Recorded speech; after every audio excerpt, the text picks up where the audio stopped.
Well, hello everybody, and welcome back to Team Peaches Dog Training and Education. My name is Joan Pam, and I've been training dogs since 1969. This beautiful guy right here, this is my guy Prince, and I have only had him about 2 years now. He came to me originally as a horribly abused rescue.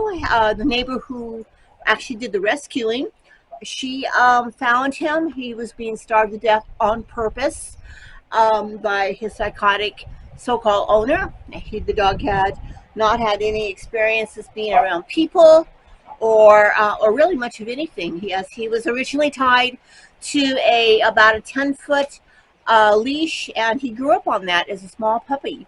So when I got him, he was about 11 months old. So he was still a young guy. We still do a lot of work with him.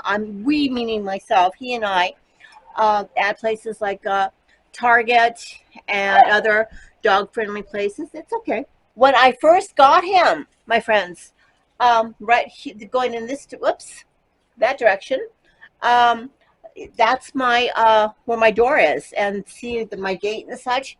Well, it took me 30 minutes to get him to come up these stairs from my Jeep and then and into my home. He was so afraid of going inside a building. And that is just terrible. Dogs should never, ever be that way. And he only weighed approximately 40 pounds, between 39 and 40 pounds when I got him.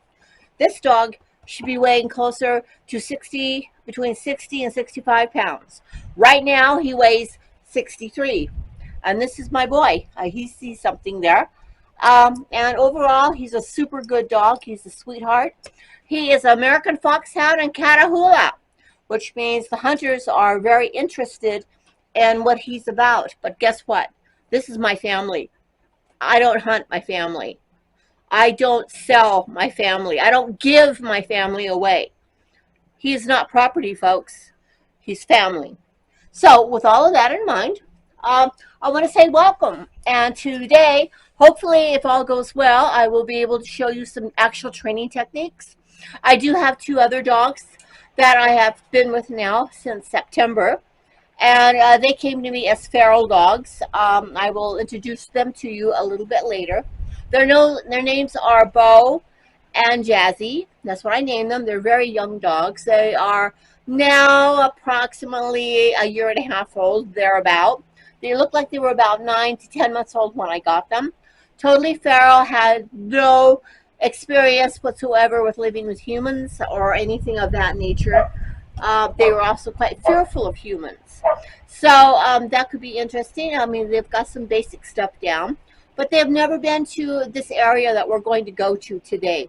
My dogs are used to it. They love it and such. But for Jazz and Bo, it could be a whole different thing. I'll leave that kitty alone. Hey. Hey.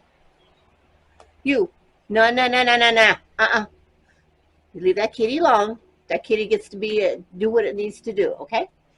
Look at Mom. Hey. Good boy. Why did I do that? Momentarily, it broke his focus and brought him back to me, even though it was a physical thing. Now, that's something I want to talk a little bit with you about today. I train and work with dogs on a physical level in many ways. I do a lot of hands-on. I do a lot of, talking to them in simple language. Dogs do not understand human language, folks. Sorry about that. They don't have a freaking clue of what you want from them. They're guessing. They're taking signals from your facial expressions, from your body language, the way you smell. They no more know what you're talking about if you speak English and you go to Greece and try to figure out what the folks in Greece or Japan or wherever else might be speaking. Okay, it's all noise to them. So, dogs just don't understand. So, folks, stop talking so much to your dogs. Keep their lives simple. Honestly, keep their lives simple. I work with pack. And so working with a pack is very different than working with a single dog. So discipline as such is very different. than you would have with, say, a single dog. Sometimes it looks brutal, but trust me, it's not. If you actually ever watch dogs together, they correct each other all the time. They growl, they bark, they snap, they do all kinds of things to emphasize, stop doing that. I don't want you to do that. Okay? And during the training process, when I'm working with my pack, not with your dog, but with my dogs, you may see me come down on them. It looks really harsh, but trust me, my dogs are fine. Oh, there's somebody talking to me. It sounds like Peaches. Anyway, you may think, oh my God, trust me. I know what I'm doing. I've been doing this for a long, long time. I have a pack of dogs. There is a different kind of mentality that is involved when you are working with a pack of dogs. Now, what does it mean by a pack? Well, I have 7. And if one dog sees the other dogs get away with something, they're going to mimic that. If my pack sees me let a behavior go, they're going to think that it's okay to do that. And so I have to stop behaviors that could lead to something that could be possibly dangerous, or highly dominating, etc., before it happens. And as you can see, we're outside, and Princey is not on a leash. I'm not holding him. I'm just kind of just rubbing him. He likes to be touched. He was very much afraid of touch when I got him. And as you can see here, I mean, I'm not forcing him to do anything other than not going after the thing that he hears over there. Prince? I also do a lot of hand signals with my dogs. I do speak to them, but mostly what I work with is hand signals. And that has taken months of training to teach them that. The things that you will see me doing with my dogs look simple and such, but trust me, it is built on a foundation of a lot of step by step by step by step training. It's not something they learned overnight. It took time. And that is the big thing, folks. Time and consistency. You don't rush training. It depends on what you are training your dog for. What exactly is your goal? If I come to your house, I'm going to be asking you that. What is your goal here? How do you feel about tools? The majority of people that I have seen, and all of my clients up to this point, once I explain to them how the tools should actually be used, they try it out. They see the amazing results, and they're like, wow, this is not what I expected. I was afraid of this before. I didn't want anything like this anywhere near my dog. But you have just shown me that it does not hurt my dog. Exactly. That is the point. Tools such as prong collars and such, when used properly, should not cause your dog any kind of pain. Maybe a little discomfort, but not pain. If you use the correct tools, you're not going to have an issue. Huh, baby? I'm speaking rather loudly due to my microphone may or may not be picking up clearly. So he doesn't really understand what's going on here because I'm right next to his ear. Hubby, normally I speak to my dogs more like this. Okay? Huh? You all right? You're doing good. You're doing good. Yeah. What do you see? Do you see something out there?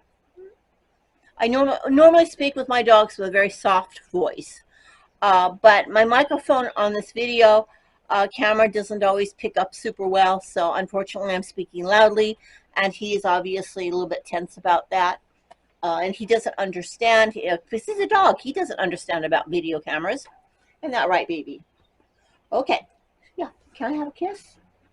Oh, all right, fine. Okay.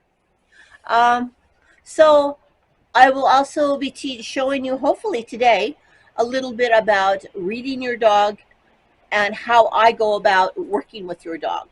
A dog. My pack.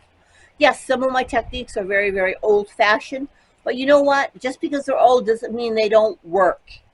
Dogs don't speak English. They don't speak Greek. They don't speak Italian, Japanese, Chinese, or anything else you want to throw out there. But dogs do understand physical. Okay, some dogs do extremely well with luring, and whenever possible, I prefer doing that.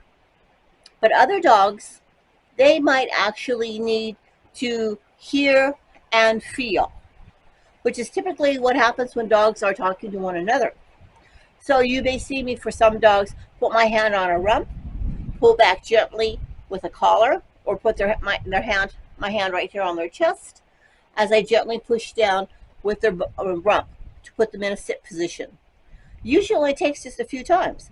Doggy gets it.